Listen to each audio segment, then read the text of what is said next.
गरीब की दीपावली। कर्ण, एक छोटा सा गरीब लड़का, शहर के एक छोटे से गांव में अपनी मां के साथ रहता था। उसका पिता कई साल पहले एक दुर्घटना में चल बसे थे। तब से उसकी मां ही घर का पूरा बोझ अपने कंधों पर उठाए हुए थी।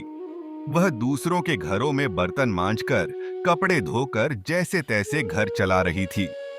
कर्ण भी अपनी मां की मदद के लिए कचरे से कबाड़ इकट्ठा कर बेचता था, ताकि घर में 2 वक्त की रोटी आ सके। दीपावली का समय था। हर तरफ रंग बिरंगी रोशनी और खुशियों का माहौल था। लोग अपने घरों को सजाने में लगे थे।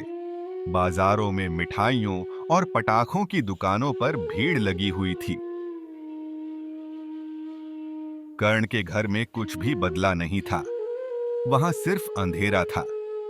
उसकी मां ने पुरानी दीवार पर कुछ दिए जलाए थे, लेकिन वे दिए भी बुझने को थे क्योंकि तेल खत्म हो रहा था। कर्ण बाजार में काम की तलाश में घूम रहा था, जहां उसने देखा कि दूसरे बच्चे पटाखे चला रहे थे, नए कपड़े पहने हुए थे और मिठाइयां खा रहे थे। कर्ण का मन भी इन सब चीजों के लिए तरसने लगा, लेकिन उसने अपनी गरीबी की हकीकत को समझकर खुद को रोक लिया। वह जानता था कि उसके पास न तो नए कपड़े हैं, न ही मिठाइयां और न ही पैसे।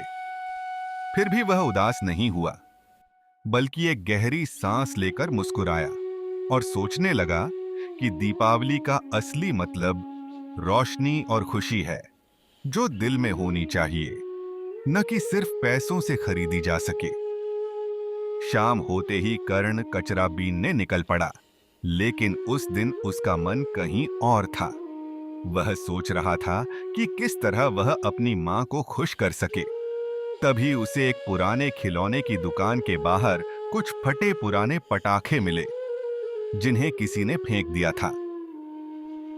कर्ण ने उन्हें उठाया और सोचा कि इन्हें जलाकर वह भी इस त्योहार में शामिल हो सकता है। जब वह घर लौटा तो उसकी मां उसे देखकर मुस्कुरा दी। मां ने पूछा, क्या लाया बेटा? कर्ण ने उन फटे पटाखों को दिखाते हुए कहा। माँ, ये तो मेरे लिए सबसे अनमोल है। मां ने उसकी बात सुनी और उसकी आंखों में आंसू आ गए।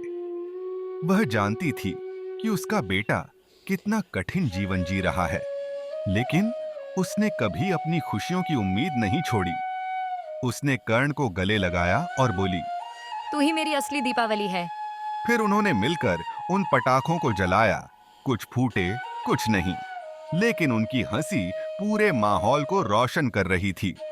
मां ने पुराने आटे से कुछ मीठे पकवान बना दिए और उन दोनों ने मिलकर एक छोटी सी दीपावली मनाई।